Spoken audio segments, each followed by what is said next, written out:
Kabanata 631. Ikaw, gusto ng mga lalaki ang magiliw at mapagmahal na mga babae. Ang isang shrew na tulad mo ay malamang na hindi kailanman makakakuha ng sinumang lalaki na mahalin ka. Pagkasabi noon, kinukutya ni Maisie si Riley kung hindi ka lang anak ng Hill, isang pamilya na palaging may koneksyon sa pamamagitan ng pag-aasawa sa mga Lucas, hindi magiging malas si Mr. Lucas na pakasalan ka. Agad na naging malungkot ang ekspresyon ni Riley. Nagtaas siya ng braso at akmang sasampalin si Maisie. Itinaas ni Maisie ang kanyang pisngi, walang takot na tatanggapin ang kanyang palad. Gayunpaman, ang paggalaw ng braso ni Riley ay naharang bago ang impact. Kinalagkad ni Louis si Riley sa likod niya at pinandilatan siya ng mata. Hindi ka ba nahihiya na kumilos laban sa kanya sa harap ng maraming tao? Ang mga tao sa paligid nila ay nakatingin sa direksyon nila na para bang lahat sila ay naghihintay ng climax. Kung dama po ang sampal na iyon, tiyak na may kukuha ng litrato at ikakalat ito online. Ngunit hindi nakipagkasundo si Riley at inalis ang kamay sa braso niya. Sino ka para sabihan ako ng dapat gawin? Mr. Lucas, salamat sa Diyos na dumating ka sa tamang oras. Ang fiancé mong ay sobrang tapang. Gusto pa niya akong suntukin ngayon lang. Namamaga na siguro ang pisngi ko ngayon kung hindi mo siya napigilan. Parang nakakaawa ang ekspresyon ni Maisie. Tiwala siyang mahuhulog dito ang lahat ng lalaki, at umaasa siyang dadamayan siya ni Louis, kakaawaan siya, at makikipagtalo kay Riley on the spot. Pero nagkamali siya. Hindi man lang siya nilinga ni Louis at direktang tinanong si Riley, "Do you plan to come with me?" Mukhang nagdududa si Riley, "Bakit ako sasama sa iyo?"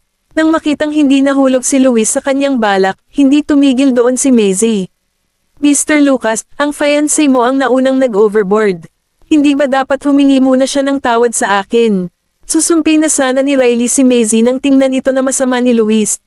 "Bakit sa tingin mo ay karapat-dapat kang hinga ng tawad mula sa aking kasintahan?"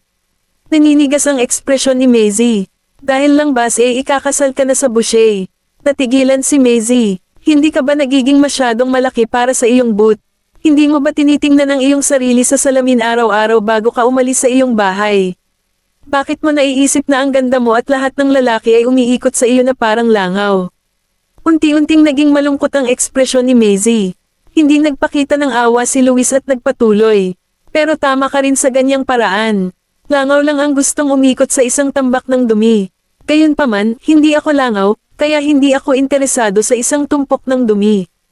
Napangiti si Riley. Namumula sa galit ang mukha ni Maisie. Ito ang unang beses na pinahiya siya ng isang lalaki sa publiko. Kinalagkad ni Louis si Riley at aalis na sana sa eksena habang si Riley ay kinuha ang kape sa mesa at pasuray-suray na sinundan siya. Tumawa ng malakas si Riley pagkalabas niya ng pinto. Noon pa man ay iniisip niya na ang mga sinabi sa kanya ni Louis noon ay sapat na, ngunit ang sinabi nito kay Maisie ay higit pa sa lahat ng sinabi nito sa kanya noon. Nakita kung paano nagbago ang ekspresyon ni Maisie ngayon, hindi na siya nakapagpigil. Pinitawan siya ni Louis at tumalikod. "Anong nakakatawa? Hindi ba nakakatawa?" Kinuha ni Riley ang kanyang kape at nagpasok ng straw sa tasa. "Gusto kong matawa nang makita ko kung paano nagbago ang mukha ni Maisie ngayon lang. Ang lahat ng galit sa loob ko ay naibsan.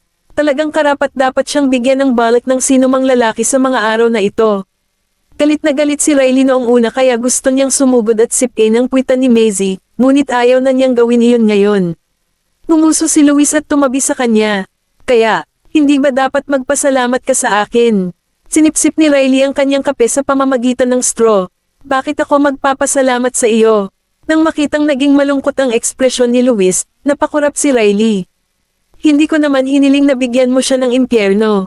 Ikaw ang mismong nagdesisyon na gawin ito, kaya bakit kita pasasalamatan?" Si Louis ay pinaglaruan at kinukutya dahil sa galit. Pagkatapos ay inagaw niya sa kanya ang kape na nasa kamay niya. Natigilan si Riley at galit na galit. "Louis Lucas, you can come at me if you are not satisfied with my response. How dare you make move on my coffee? Paano mo matatawag na bayani ang sarili mo kung ganyan ang reaksyon mo kapag ang mga bagay ay hindi nangyayari sa iyo? Wala ka bang ibang kape sa kabilang kamay mo? Para kay Z ito." Pinaikit ni Louis ang kanyang mga mata at nagbigay ng buntis na ngisi. "Dapat kang makaramdam ng karangalan na handa akong gamitin ang straw na ginamit mo." Kabanata 632. Nag-init ang pisngi ni Riley sa isang iglap. Napaatras siya ng ilang hakbang sa takot, tumalikod at tumakbo palayo. Nagpapanik pa rin siya pagdating sa opisina ni Maisie. Napasubsob siya sa couch pagkapasok niya sa pinto dahil nanghihina ang mga paa niya. Lumabas si Marseille sa workshop, nakita kung paano nagmukhang blanko at wala sa isip si Riley, at ngumiti, ano ang nangyari dito? Umupo kaagad si Riley at inilagay ang kape sa mesa para sa kanya, binili ko ito para sa iyo. Pumunta si Mace sa mesa para kunin ang kape at hindi niya lubos maisip kung bakit nauutol si Riley habang nagsasalita, anong nangyari? Bakit parang tulala ka? O walang mokanang bagay? Kaya lang nakabangga ko si Maisie Hannigan nung pumunta ako para bumili ng kape, at muntik na kaming mag-away. Kinuha ni Maisie ang kape, naglakad papunta sa desk niya, at umupo, yun lang. Napaawang ang labi ni Riley. Oo, kung ganoon, bakit parang namumula ka? Napakainit, biglang namula si Riley. Napansin ni Maisie ang guilty expression nito at tinitigan siya ng matagal. Kahit na nakipagtalo siya kay Maisie, hindi iyon magiging dahilan para maging ganoon ang hitsura niya. Mukhang may nagawa siyang mali. Siya nga pala, Zay, anong meron sa trending plagiarism matter sa Twitter? Iniba agad ni Riley ang usapan para hindi mapansin. Walang pag-aalinlangan na sinuri ni Maisie ang impormasyon. Ito ay isang kompetisyon ng kumpanya. Kasalukuyang bestseller ang bagong couple na disenyo ng alahas ng Soul, kaya malamang na may nagseselos. Nagtataka ni Riley. Aling kumpanya sa larangan ng alahas ang nakakainis na piraso ng dumi? Nagtaas ng tingin si Maisie at tumawa. Ito ay isang kumpanya ng alahas na nakakuha ng napakaraming katanyagan sa mga nakaraang taon, ang Passion Jewelry. Ang Passion Jewelry ay halos kapareho ng Vanna Jewelry bago ito pagdating sa reputasyon ng kumpanya, ngunit hindi ito gaanong kilala gaya ng tatlong pangunahing manlalaro sa larangan, na Hailey & Co. Jewelry, La Perla Group, at Taylor Jewelry. Noon. Gayunpaman, sa mga nakalipas na taon, nalampasan ng Passion Jewelry ang Hailey & Co. Jewelry at matagal nang nalampasan ang Soul Jewelry ng milya-milya. Ilang pulgada na lang ang layo nito sa kinaroroonan ng La Perla Group. Sa wakas ay nakipaglaban na ito sa tatlong nangungunang kumpanya sa larangan ng alahas at natikman ang pagiging nasa tuktok ng industriya, kaya't natural lang na ayaw nitong maipit sa trono nito sa sandaling ito. Ang Soul Jewelry ang may pinakamataas na dami ng benta, at ang pagbabrand nito ay napunta ng maayos sa hinahanap ng mga mayayamang babae at maharlika sa kanilang mga alahas. At tulad ng Taylor Jewelry, mas nakatuon ang Soul sa kanilang custom-made na alahas, kaya natatangi ang lahat ng mga piraso ng alahas nila, at hindi sila nag-aalala na maging katulad ng mga produkto mula sa ibang kumpanya. Malamang na hindi mapakali ang Passion Jewelry nang makita nilang biglang tumaas ang mga benta ng Soul Jewelry. Kaya sinubukan nilang gamitin ang plagiarism para pigilan ang kasikatan ng Soul Jewelry. Ang mga kumpanya ay bumaling sa anumang uri ng mga trick pagdating sa peer competition. Lumapit sa kanya si Riley. Kung ganoon, bakit hindi mo linawin? Bakit mo hahayaan na magtagumpay sila? Bakit ko dapat linawin? Isang buntis ng ngiti ang binigay ni Maisie. Hindi naman sa hindi ko magagamit ang pagkakataong ito para makabawi sa kanila. Hindi ako ang maghahirap kapag sinubukan nilang gumawa ng gulo mula sa sitwasyong ito. Ang artikulo ng balita tungkol sa Alice Plagiarizing Zores Design hashtag ay nakakuha ng posisyon sa Google Trends, at ang rate ng pag-click nito ay napakataas. Oo nga, inakala ng maraming netizens na paraan lang ito para gumawa ng hype pero ang ilang netizens ay sumailalim pa. Pin sa official social media accounts ng Soul Jewelry at hiniling sa kumpanya na lumabas para linawin ang sitwasyon o ipaliwanag ang kanilang mga sarili. Gayunpaman, hindi opisyal na hinarap ng Soul Jewelry ang bagay na ito. Bagamat lumitaw ang paksa sa Google Trends sa loob ng 2 araw, hindi bumagal o bumaba ang rate ng pag-click nito. Tungkol naman sa dami ng benta ng Soul Jewelry, mukhang hindi ito gaanong bumaba dahil sa iskandalo na ito. Kahit na bumaba ito ng 5%, napakataas pa rin nito. Ang katatagan ng Soul Jewelry ay nakapagkumbinsi sa mga netizens nang hindi man lang naglalabas ng anumang opisyal na paliwanag o paglilinaw. Inisip ng maraming netizens na kung talagang isang kaso ng plagiarism, dapat ay lumabas ang kumpanya para linawin ang sitwasyon ng may konsensya o kumuha ng isang tao upang pigilan ang pagkalat ng balita, ngunit hindi pinili ng Soul Jewelry na gawin ang alinman sa mga iyon. Gayunpaman, inakala ng ilang netizens na ang Soul Jewelry ay makapal ang balat at hinding-hindi aaminin na nangungopya sila ng iba kahit na ito ay magdulot sa kanila ng prestihiyo ng kumpanya. Kabanata 633. Gayunpaman, karamihan sa mga netizens ay naniniwala na ito ay hindi isang kaso ng plagiarism.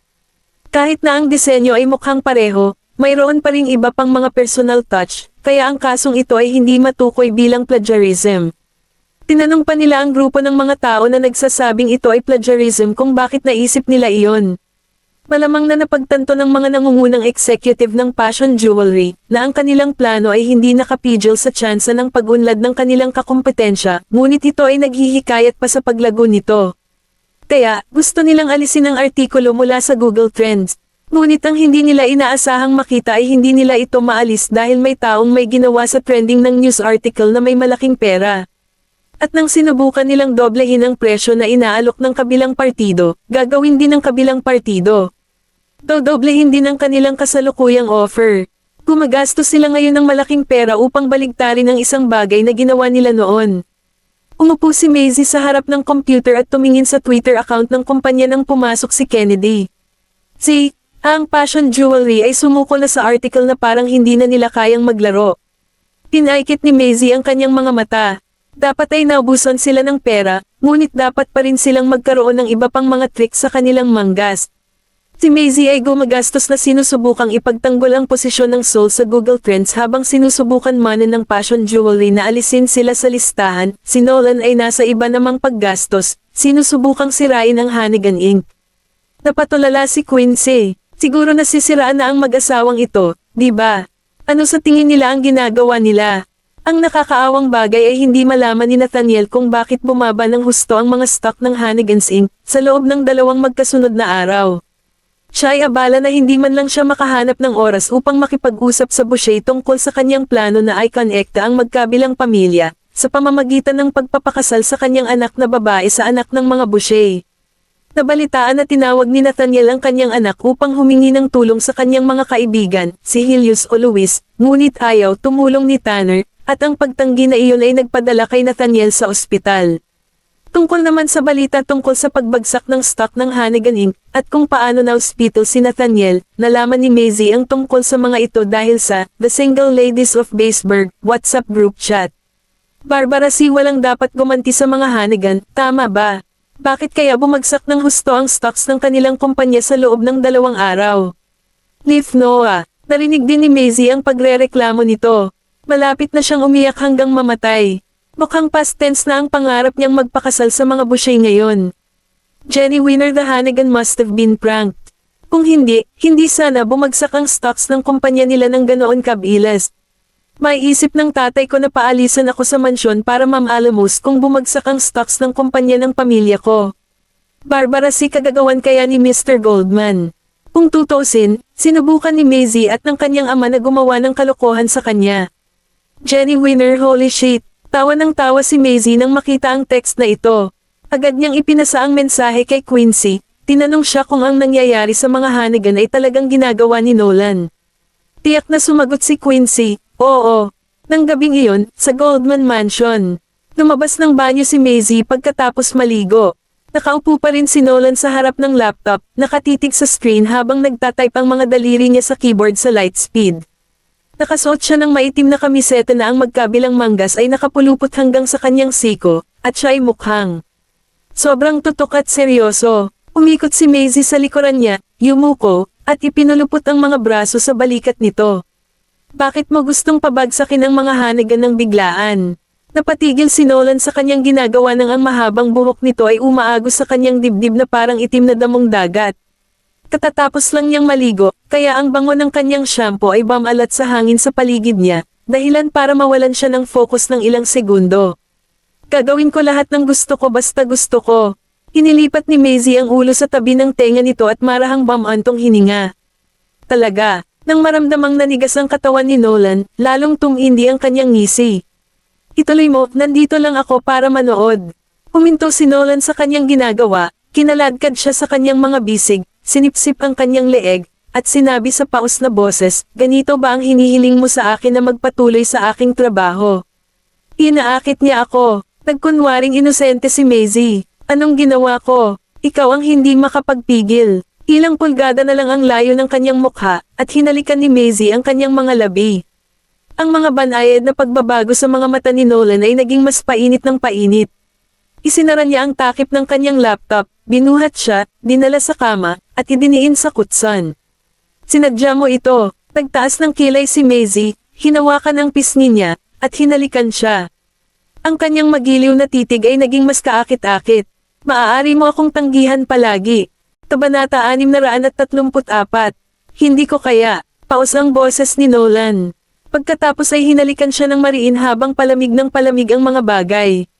Marahil noong huling bahagi ng taglagas, ang malakas na ulan mula kagabi ay nagpalamig sa temperatura ng paligid at ang mga dahon at ang mga lantang dahon ay natakpan ng lupa, na sama-sama sa mga puddles. Ipinadala lamang ni Maisie at Nolan ang dalawang Rugrats sa kanilang pribadong paaralan sa elementarya, at nang papunta na sila para ihatid siya sa Soul Jewelry ay inaantok na si Maisie kaya sumandal siya sa kanya at nakatulog. Tumingon si Nolan, tinitigan siya, at itinaas ang kamay para ayusin ang buhok na nakasabit sa kanyang noo. Inaantok ka pa rin ba? Oo, inosenteng reklamo ni Maisie, at kasalanan mo ang lahat ng ito. Gumisi siya at lumapit sa tenga niya.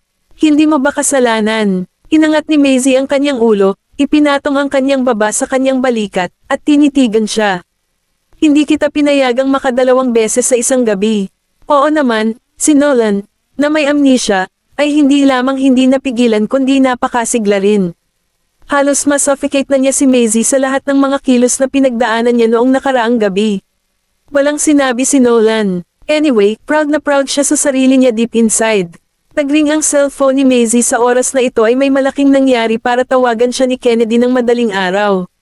Sinagot niya ang tawag. Tito Kennedy. Nagbago ang opinyon ng publiko sa internet. At ang fashion jewelry ay naging mas malupit ang paraan. Parang gusto nilang kumpirmahin ang plagiarism matter this time around. Parang may narinig si Nolan at sumimangot. Anong plagiarism? Walang kamalay-malay na tumalikod si Maisie sa figure na papalapit sa kanya, ngunit hinawakan niya ang kanyang palso. Nakatitig sa kanya ang mga mata ng lalaki na para bang sinasabi nito sa kanya na magagalit ito kung tatanggi itong ipaalam sa kanya ang nangyari, at mahirap na itong suyuan sa pagkakataong ito. Walang magawa si Maisie. Kaya naman, ibinaba niya ang tawag at inilagay ang dalawang kamay sa gwapong mukha nito pagkatapos sabihin kay Kennedy, sinasabi ng internet na pinaghihinalaang plagiarize ang disenyo ko. Pero naniniwala sa akin ang asawa ko, di ba? Naningkit ang mga mata ni Nolan habang hinihimas ang baba sa palad niya. Siyempre, sinong tanga na nagsabing kinopya ng asawa ko ang disenyo ng iba? Quincy, hanapin mo ang astig na yan. Umalaklak si Maisie bago nagkaroon ng oras si Quincy, na nagmamaneho, para magsalita ng kahit ano. Napag-alaman ko na, ito ay isang kumpanya na nakikipagkompetensya sa Soul. Huwag kang mag-alala, kaya ko ang sarili ko. Walang sabi-sabing tinitigan siya ni Nolans. Siya ay mukhang kalmado sa ibabaw ngunit sa kaibuturan ay nag-aalala siya. May gusto pa siyang gawin tungkol dito mula sa mga anino. Tila nakita siya ni Maisie at lumapit siya. Habi, gumastos ka na ng malaki para makipaglaban sa mga hanigan. Kaya maging mabuting bata ka, at huwag maging gastador. Nagtaas ng kilay si Nolan. Sinasabi mo ba na wala kang tiwala sa akin? Habang sinasabi niya iyon, kinurot ni Nolan ang kanyang baba gamit ang kanyang mga daliri at itinaas ang kanyang panga. Kahit gaano ako kaubos, hindi mo kailangang mag-alala na malugi ako at sa huli ay hindi ko na masuportahan ang aking asawa. Sobrang inggit ni Quincy pagkarinig nito. Itong mayamang brat, kalmadong inayos ni Maisie ang makeup at buhok, saka hinawakan ang kurbata bago lumabas ng sasakyan. Huwag kang makialam sa aking mga gawain, maging masunurin, o kung hindi. Nilagay niya ang labi niya sa tabi ng tenga niya. Matutulog kang mag-isa sa gabi. Pinaikit ni Nolan ang kanyang mga mata, ngunit nakababa na si Maisie sa sasakyan. Pumalik sa opisina, iniabot ni Kennedy sa kanya ang tablet. Tiningnan ni Maisie ang tablet. Tila dahil hindi maalis ng fashion jewelry ang trending na artikulo, binago nila ang kanilang diskarte sa pagsasabing hindi nirerespeto ng Soul Jewelry si Zora, ang umalis na designer. Karamihan sa mga netizens ay hindi alam ang tungkol dito, kaya maraming tao ang naniwala na totoo ito nang mabasa ang mga chismis na nilikha ng fashion jewelry. Dahil dito, tumalikod sila at sinalakay ang Soul Jewelry dahil sa pangungopya ng disenyo ng isang namatay na tao para lamang makakuha ng kasikatan. Walang nakakaalam kung nag-hire ng 1 toneladang keyboard warrior ang fashion jewelry, ngunit ang lahat ng social media account ng Soul Jewelry ay napuno ng mga negatibong komento. Hashtag gaagawa lang ba ang sales volume ng Soul Jewelry? Napakawalang hiya naman nila. Hashtag. Hashtag ang plagiarism ay plagiarism. Hindi naman ganoon kahirap aminin na nangopya ka, di ba? Hashtag Soul Jewelry is a brand created by Zora, right? Talagang hinihiling nila sa kanilang mga taga-disenyo na patuloy na gamitin ang kanyang wika ng disenyo para sa katanyagan kahit na siya ay namatay na. Hashtag. Kabanata 635. Hashtag nasuka ako pagkatapos malaman kung paano gumagana ang mga bagay sa loob ng Soul Jewelry. Hashtag. Tumingin si Kennedy kay Maisy, bumaba ng 10% ang benta ng Soul Jewelry ngayon, at nakatanggap na kami ng ilang tawag na humihiling ng mga pagkansela at refund ng order. Kumalaw ang mga mata ni Maisy. Parang pinipilit nila tayong sumuko. Then what are you planning to do? Alam ni Kennedy na may dahilan para hindi ibunyag ni Maisy ang kanyang pagkakakilanlan, at mas mabuti kung may iba pang paraan. Ibinalik ni Maisy ang tablet sa kanya at kinuha ang telepono. Iginiit pa rin ng Passion Jewelry na dapat kong aminin na nag-plagiarize ako para mailigtas ang Soul Jewelry, kaya sa tingin ko ay oras na para lumaban ako. Kung paanong ang kaguluhan sa plagiarism sa internet ay nakakakuha ng napakalaking momentum, isa pang trending hashtag Passion Jewelry Fake Products, ay lumabas sa Google at Twitter. Ang Passion Jewelry ay nalantad sa pagbebenta ng mga adulterated gemstones sa mataas na presyo upang linlanggan ang kanilang mga customer. Sila rin ang nagpakalat ng chismis tungkol sa pagkamatay ni Zora, hindi pa banggitin ang karumal-dumal na libangan ng may-ari ng Passion Jewelry, na pinipilit ang mga babae at mga teenager na uminom kasama niya. Pinigilan ng tuloy-tuloy na paglalantad na ito ang krisis ng Soul Jewelry ng sabay-sabay. Ang katotohanan na ang may-ari ng Passion Jewelry ay may partikular na pagkahilig sa mga batang babae at ang maraming mga larawan na nagsiwalat ng pagtutol ng mga batang babae nang sila ay pinipilit na uminom ng alak ay sapat na upang maalarma ang pulisya. Nagulat si Kennedy nang makita niya ang trending topic sa Twitter. Paano mo nalaman ang lahat ng ito?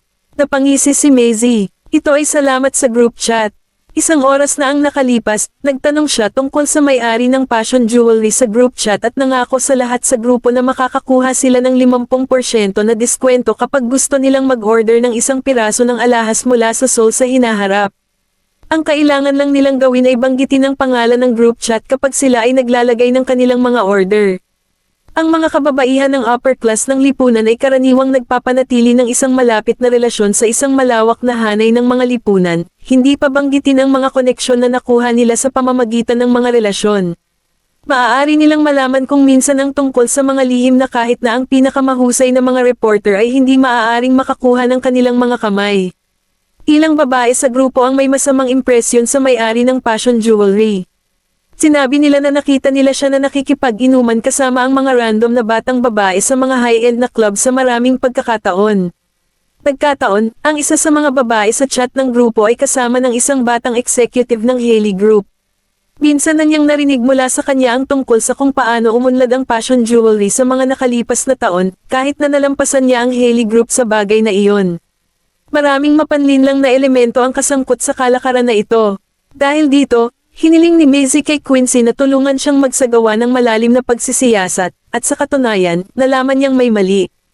Kung talagang gusto ng Passion Jewelry na tanggalin ang Soul Jewelry, talagang gusto niyang makita kung paano may tuwid ng Passion Jewelry ang reputasyon ng kanilang kumpanya at makabangon mula sa lahat ng mga iskandalo na ito. Hindi nakakagulat, si Kennedy ay nakatanggap ng isang tawag sa tanghali, na nagsasabing ang Passion Jewelry ay nasa gulo na patuloy silang nagsusunog ng pera sa pagsisikap na pigilan ang mga trending na artikulong iyon. Ang kakaiba ay hindi nasangkot ang Soul Jewelry sa pagsisikap na panatilihin ang mga artikulo ng balita sa Twitter at Google Trend, ngunit hindi lang maalis ng Passion Jewelry ang mga paksang iyon mula sa spotlight dahil may nagbayad talaga ng 10 beses ng presyo upang masecure ang posisyon ng mga artikulo sa trending list para sa isa pang linggo. Nahulaan na ni Maisy kung sino iyon nang marinig iyon. Sa Black Gold, Mr. Goldman, ang balita ni Miss Vanderbilt ay napigilan ng kasalukuyang trending na paghahanap, at hindi kayang bayaran ng Passion Jewelry ang isang presyo na mas mataas kaysa sa iyo para mawala sila sa spotlight. Makakaasa ka na ngayon. Si Mr. Goldman ay hindi kailanman natalo sa sinuman pagdating sa paggastos ng pera. Kahit na malaman ng Passion Jewelry na sadyang nagbayad si Mr. Goldman para i-secure ang kanilang mga iskandalo sa trending search list, wala silang magagawa maliban sa pagsisisi sa kanilang mga desisyon. Kung tutuusin, ito ay isang posisyon sa isang listahan na nagkakahalaga ng $1,500,000. Hinahamon ko ang fashion jewelry na mag-alok ng isa pang 10 ulit na pagtaas. Medyo nabalisa si Quincy dahil doon. Tinalikot ni Nolan ang panulat sa kanyang kamay na may kaaya-ayang ekspresyon. Dahil ang fashion jewelry ay nagpinta ng isang target sa likod ng aking asawa, hindi ko hahayaang dumausdas ito ng ganoon kadali. Mr. Goldman, nakipag-deal ka lang sa Hannigan Inc. at nagbabayad ka na ngayon para sa lahat ng trending na keyword at paghahanap. Gumastos ka ng halos $150 million sa nakalipas na ilang araw. $150 million, pera lang yan. Pinaikit ni Nolan ang kanyang mga mata habang bahagyang gumagalaw ang kanyang mga labi. At masaya ako tungkol doon. Kabanata 636. Napangiti si Quincy ngunit hindi nagsalita. Na-admit si Nathaniel sa ospital dahil sa sobrang galit. Si Nolan na siguro ang may-ari ng fashion jewelry ngayon. Siya na siguro ang magiging pinakamasama nilang bangungot kailanman. Sa Boucher Manor, may sinabi ang mayordoma kay Helios nang pumasok siya sa bulwagan. Nagpatuloy siya sa paglalakad patungo sa study na may kalmadong ekspresyon, kumatok at pumasok. Dad, hinahanap mo ako. Ibinaba ni Yael ang dyaryo at tinanggal ang salamin niya. Nahimak mo ba si Nolan na kumilos laban sa mga Hannigan? Neutral ang ekspresyon ni Helios. Gusto mo ba talaga at ni Lolo na pakasalan ko ang anak ni Nathaniel? Ikaw ay higit sa 30 taon na ngayon, at wala ka ng maraming oras na natitira. Kinuha ni Yael ang kape at humigop ng ilang higop. Noong nagpumilit kang pumasok sa entertainment industry, hinayaan ka lang namin ng lolo mo. Dapat mong isaalang-alang ang kasal. I could consider it. Lumakad si Helios sa desk at ipinatong ang kanyang mga palad dito, ngunit hindi kay Maisie. Napapikit si Yael. Hindi pa siya galit pero nagsimula na siya. Nakahanap ka na ba ng angkop na babae? Sabi mo hindi ka makikialam sa kasal ko. Nagbaba ng tingin si Helios. Igalang mo rin ang babaeng pipiliin ko. Hinigpitan ni Yael ang mga daliri sa tasa ng kape, saka pinakawalan. Helios, masaya ako na nagawa mo ang paraan na gusto ko. Tumigil si Helios, at nagdilim ang kanyang mga mata. Kahit anong klaseng tao ang nahuhulog sa iyo, basta malinis ang background niya, matutulungan kong hikayatin ang lolo mo. Kahit nagaling siya sa entertainment industry. Nagulat si Yael, ngunit mabilis itong nagbago. Hindi nagsalita si Helios bagkus ay tiningnan siya ng mabuti, tumalikod, at lumabas ng study. Pagbukas niya ng pinto ay nakita niyang nagulat si Samantha, ang asawa ng kanyang tiyuhin, na nakatayo sa labas. Awkward nang umiti si Samantha. Bumalik ka na, Helios.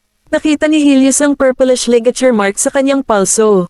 Nang mapansin ni Samantha kung saan siya nakatingin, mabilis niyang ibinaba ang manggas para takpan ito. Naningkit ang mga mata ni Helios. Sinaktan ka na naman ba ng tito ko? Hindi, ayos lang ako. Hindi mo siya masisisi. Siya nga pala, kakauwi lang ni Francisco kanina at plano ng lolo mo na hayaan siyang magtrabaho sa law firm. Sana matulungan mo siya kahit kaunti. Ang hamak na paraan ng pagsasalita ni Samantha ay nagpakita ng kanyang katayuan sa pamilya. Hindi siya nagmula sa isang sikat na scholarly family tulad ng kanyang hipag na si Christina Hill, kaya wala siyang magandang katayuan sa pamilya. Buti na lang mabait siya at maamo at malinis ang background kaya ang kanyang biyenan ay walang tutol sa kanya.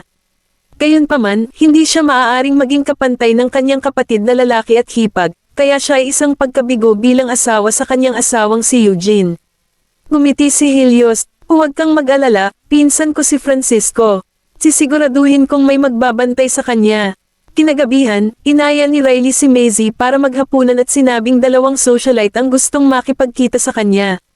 Sa pag-aakalang makakakuha siya ng dumi tungkol sa may-ari ng fashion jewelry, hindi na tumanggi si Maisie.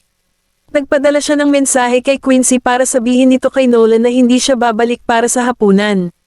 Sinundan ni Maisie si Riley sa isang pribadong silid sa isang kakaibang restaurant. Hindi pa niya nakita ang dalawang babae sa silid. Eto Alice, ipapakilala kita. Si Alice ay ang aking matalik na kaibigan, at ang kanyang aktwal na pangalan ay Maisie Vanderbilt. Maisie Vanderbilt, bakit parang pamilyar ang pangalan na ito? Ang sosyalistang may dreadlocks ay nag-isip habang nasa baba ang kamay. Kabanata 637. Hinailan ni Riley ang kamay ni Maisie at naglakad papunta sa table. Siya ang asawa ni Nolan Goldman. Gulat na gulat ang dalawang babae. Tinala ng server ang pagkain habang ipinakilala ni Riley si Maisie sa kanilang dalawa. Ang wild-lookang na babae na naka-dreadlock sa isang leopard-printed jacket ay si Jenny Weiner. Hindi tugma ang pangalan ni Jenny sa kanyang pagkatao. Ang kanyang ama, si Jack Fox, ay isang big shot sa Royal Law Firm. Ang isa pang babae na mas voluptuous ay si Barbara Chase. Ang Chase, tulad ng Boucher, ay nasa politika. Si Mr. Chase ay isang retiradong opisyal sa mababang antas na dating nagtatrabaho kasama ang ama ni Helios. Walang iba kundi si Riley ang nakakaalam ng aktwal na background ni na Jenny at Barbara sa grupo. Napangiti si Maisie. Mayroon kang mga kawili-wiling buhay. Kumuha ng pagkain si Barbara. Ikaw ang may interesanteng buhay. Pareho kaming nagulat ni Jenny. Tumingin si Jenny sa kanya. Medyo nahulog na sa mga kamay mo ang passion jewelry. Sa totoo lang, ayoko sa lalaking iyon. Kung kasali ang tatay ko, mananalo siya sa kaso ng korte. Napalapit sa kanila si Maisie sa pamamagitan ng mga pag-uusap habang kumakain. Parehong babae sina Barbara at Jenny mula sa mayayamang pamilya at nakita ang mundo. Mas mapagpigil sila at mapagparaya, kaya madali silang maging kaibigan. Natapos ang kanilang hapunan ng alas 9 ng gabi, at inakay silang dalawa ni na Riley at Maisie sa pintuan. Naglakad si Barbara papunta sa kotse at lumingon sa kanilang dalawa, nandito na ang kotse ko. Hindi mo na ako kailangang ihatid. Magkita ulit tayo soon. Tumanggaw si Maisie. Sige, safe drive. Matapos panoorin ang kanilang mga sasakyan na papaalis, nabangga ni Riley ang kanyang braso at ngumiti. Kumusta? Sila ay mahusay na mga tao upang makilala, tama. Ipinatong ni Maisie ang kanyang siko sa kanyang balikat. Oo, magagaling sila, at may magagandang pamilya din. Paano mo sila nakilala? Hindi sila makikilala ng mga normal na socialite. Kahit sa group chat, nasa sarili nilang mundo sina Barbara at Jenny. Kahit na minsan ay sumasali sila sa chismis, walang nakakaalam ng kanilang pagkakakilanlan. Pinunasan ni Riley ang ilong niya. Ipinakilala ako ng pinsan ko kay Barbara, at nakilala ko si Jenny sa pamamagitan niya. Alam mo gusto ng tatay ko na mas maging mabuti pa ako at makilala pa ako ng mas maraming tao. Panunokso ni Maisie, gusto yata ng tatay mo na makakilala ka ng mas maraming tao na makakatulong sa iyo, para hindi ka makasali sa maling grupo. She scoffed. Hindi pwede. Mukha ba akong taong sasali sa maling grupo? Ako ay isang mabuting mamamayang masunurin sa batas. Isang kumikislap na Rolls Royce ang dumaan at pumarada hindi kalayuan sa kanila. Bahagyang ibinaba ang bintana, at tumambad ang gwapong mukha ng lalaki sa likurang upuan. Pang-aasar ni Riley, naiinggit ako, andito si Mr. Goldman para sunduin ka. Tiyakap siya ni Maisie sa balikat. Bakit hindi ka tumigil sa pagmamaneho para masando ka ng pinsan ko? Tinulak siya ni Riley palayo. Umalis ka, magmadali ka, bumalik ka na kasama si Mr. Goldman. Sumakay si Maisie sa kotse, at hinawakan ni Nolan ang kanyang baywang, ipinatong ang kanyang baba sa kanyang balikat, at sinabi sa malalim na boses, nagsaya ka ba? Napakurap si Maisie. Medyo. Nag-aapoy ang mga mata ni Nolan, at pinisil niya ang kanyang tenga. Hindi ko ginawa. Naglakad si Maisie papunta sa kwarto, at malapit sa likod si Nolan. Isinara niya ang pinto at nilock ito, pagkatapos ay hinawakan si Maisie sa dingding at hinalikan ito ng malalim, mas mahigpit, at mas wild. Tumaustas ang labi nito sa kanya, papunta sa leeg niya. Maisie, hindi ako masaya. Papasayahin mo ba ako? Kabanata 638. Nakasandal si Maisie kay Nolan habang nakaakbay ang mga braso sa leeg nito. Sinusubukan kong pasayahin ka ngayon. Sinipsip ni Nolan ang sulok ng kanyang labi at hinubad ang kanyang shirt gamit ang isang kamay. Not sincere enough. Hinubad ni Maisie ang kanyang sando. Nagseselos ang maliit na lalaki tungkol sa hapunan ko kasama ang aking mga kaibigan. Pinuhat siya ni Nolan, gumawa ng ilang hakbang, at inilapag sa kama. Ikinahihiya mo ba ako? Nawala ang kanyang katinoan. Hindi. Ayaw mong ipakita ako sa mundo. Tumigil si Maisie, diretsyong nakatitig sa kanyang malamig at amber na mga mata. Napansin niya sa sandaling iyon na bumalik pre-memory loss ni Nolan. Pinawi ni Nolan ang kanyang mga kamay at tumayo ng tuwid. Gusto mo ba talagang ilihim ang relasyon natin? It wasn't that he didn't mind, he actually cared a lot. Mukhang hindi alam ng mga tao ang tungkol sa kanilang kasal. Siya ang lalaking nasa likod niya, isang sikreto. Nanginig ang puso ni Maisie, at nanatili itong nakatingin sa kanya. Nolan, ikaw. Maisie, Sabi mo sasabihin mo sa akin pagkatapos kong mabawi ang aking alaala, ngunit kung hindi ko magagawa, itatago na lang ba natin ito magpakailanman? Si Nolan ay cool ngunit reserved, habang ang kanyang mga mata ay medyo malungkot, na sinasaksak si Maisie sa kanyang puso. Ang sakit ay hilaw. Alam ni Maisie na nawala lang ang alaala niya at hindi naging pipi. Hindi niya alam tungkol sa kanilang nakaraan at tinakpan ng mga tagalabas at ang mga bagay na hindi niya gustong pag-usapan tungkol sa labas ng mundo, ngunit siya ay mausisa. Tumingon si Nolan, at hinawakan ni Maisie ang braso niya. Nolan, hindi naging sikreto ang relasyon natin. Nanlamig ang katawan ni Nolan, ngunit hindi siya lumingon. Inayos ni Maisie ang kanyang damit at naglakad sa harapan niya. Hindi ko sinabi sa iyo dahil makakaapekto ito sa iyo. Baka ayaw mong malaman kung ano ang nangyari 3 taon na ang nakakaraan. Tumigil ang mga mata ni Nolan sa mukha niya, magkadikit ang mga labi nito. Malinaw na naalala ni Nolan ang psychotherapy session. Masasabi niyang may kaugnayan ito sa nangyari 3 taon na ang nakalilipas, ang kanilang diborsyo at maging ang eksenang nakita niya sa psychotherapy. Hindi makahinga si Nolan. Niyakap siya ni Maisie. Huwag ka nang mag-isip, okay. Kahit na hindi mo maalala, ayos lang. Mahal kita kahit may alaala ka man o wala. Nanginginig ang mga daliri ni Nolan habang bahagyang nanginginig ang labi. Anong? Sabi mo. Pinitawan ni Maisie ang kanyang mga braso, tumingin sa kanya, at ngumiti ng matagal. Sinabi ko na ikaw si Nolan may alaala ka man o wala.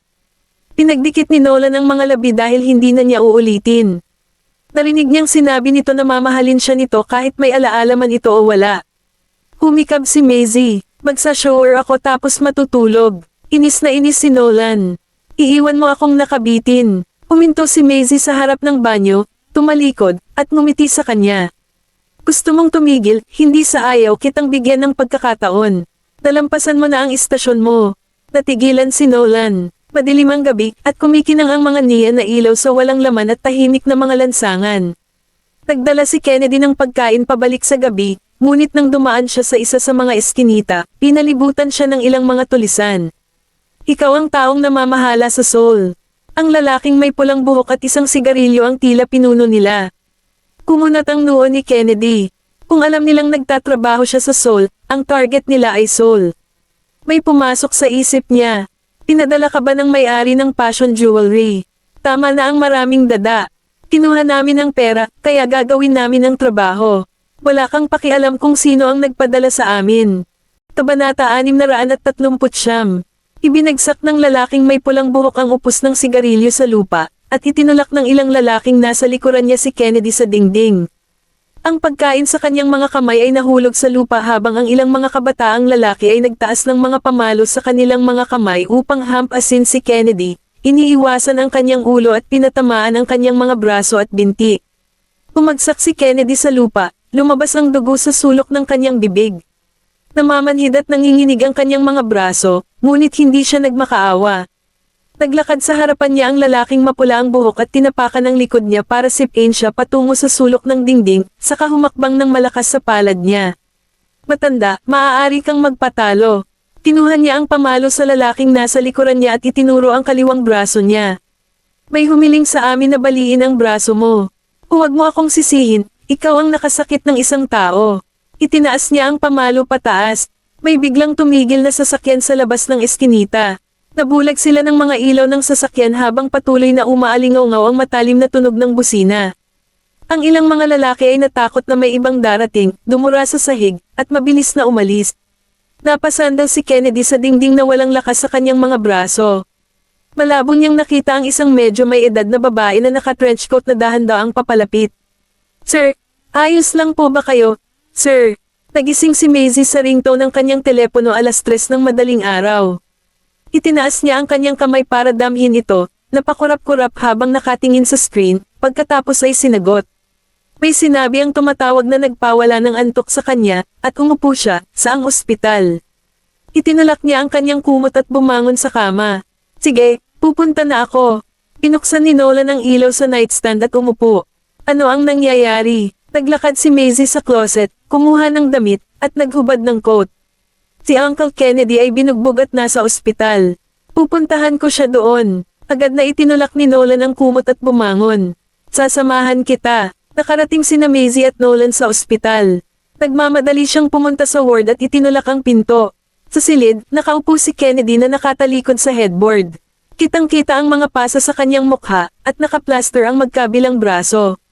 Lumingon sa kanila ang medyo may edad na babae na nakatayo sa tabi ng kama. Siya ang babaeng naghatid kay Kennedy sa ospital, isang mabait na babae na mahinhinang pananamit.